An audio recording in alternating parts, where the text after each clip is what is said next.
Hey everybody, and welcome back to my channel. And I just want to bring to you a short video explaining how I handle the pressures and the communication anxiety surrounding clinical rounds. So clinical rounds looks different everywhere you go. I am a travel nurse, so I've seen it done differently everywhere.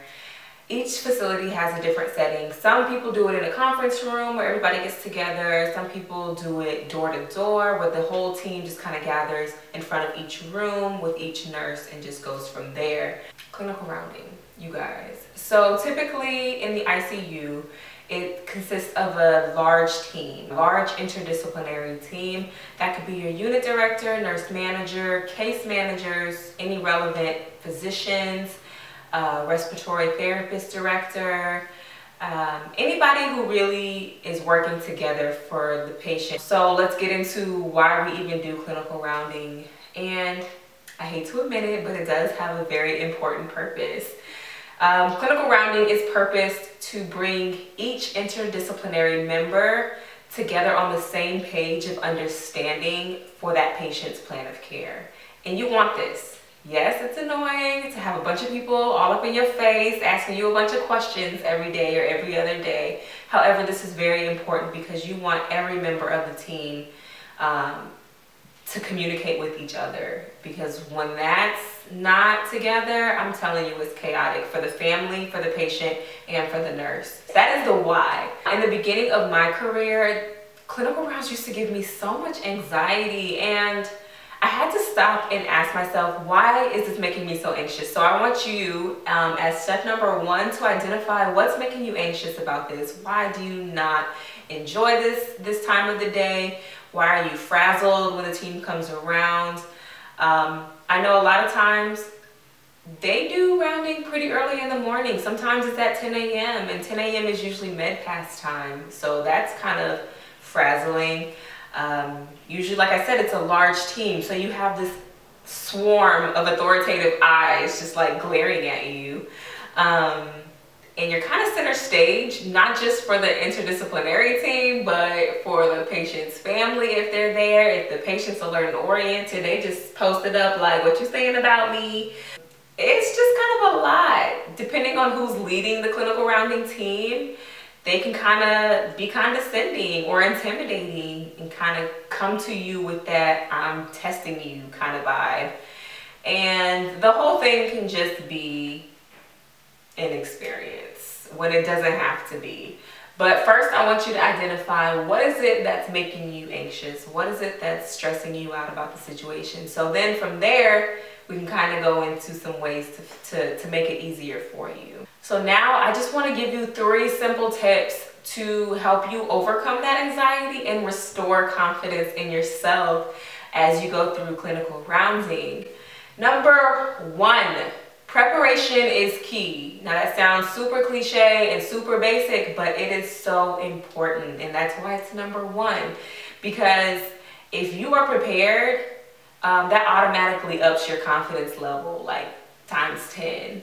Understand what questions are usually asked during clinical rounding time. Some facilities have a printout just because they want to make sure their nurses are prepared when the time comes around. If they don't have a printout, create your own. After a while, you kind of get the gist of what questions are asked. Code status, VTE prophylaxis, central lines, what are we doing? Are they on any pressors, any drips, ventilated, what settings? Like, what are we doing for the patient here in the ICU or wherever you are?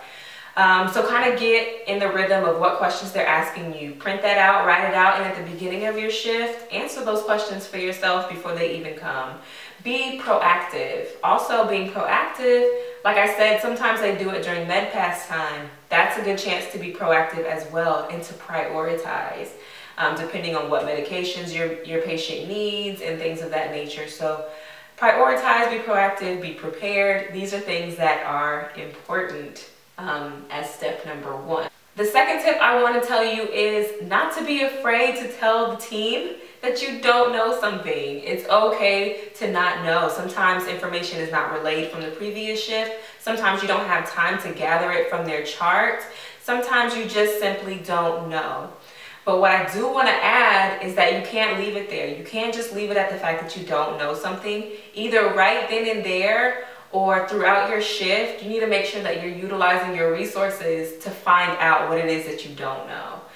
So usually someone in the team or you have access to your computer, your chart, or whatever information that you need. So either utilize it right then to answer their question, or make sure it's something that you take note of so that you can figure out throughout the shift, and so that you can have the answer for the next day or for the next time they do rounding. Just make sure that you don't leave it at, I don't know. Like, this is not the time to defer is what I'm saying. So try and utilize your resources and figure out what it is that you don't know. So it's a great learning experience. Do not let them intimidate you and get all stuttering and stammering because you don't know something. Just simply say, you know, I'm not quite sure, but I can definitely find out. Be cool, calm, and collected because you have resources that you know you can use. Take comfort in that fact. Tip number 3. For someone who doesn't like crowds, like I said, if there's like a whole team just staring at you, address one person at a time. Like I said, usually there's someone who's leading the team, someone who's asking questions. Address them, make eye contact with them, answer their questions, and if anyone else in the team has a question for you, then address them. Make eye contact with them. Don't get overwhelmed with the amount of eyes, with the amount of bodies surrounding you, because it can be intimidating. But just address one person at a time. Pause, take your time, answer the questions that you're asked, and you got this. You got this. And the last thing that I want to say, remember, you are not a lesser component to the interdisciplinary team. You are a competent counterpart. I'm going to say that again for the folks in the back. You are a competent counterpart, or else you wouldn't be here. So I want you to take that and go forth with confidence in these clinical rounds. Crush these things. You got it. You got it.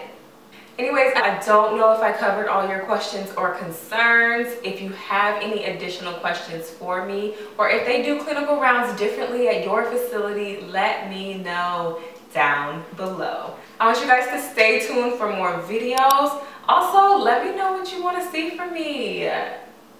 Tell me what you need. Tell me what you're trying to see. Thank you for rocking with Nurse Rocky, and I will see you in my next video.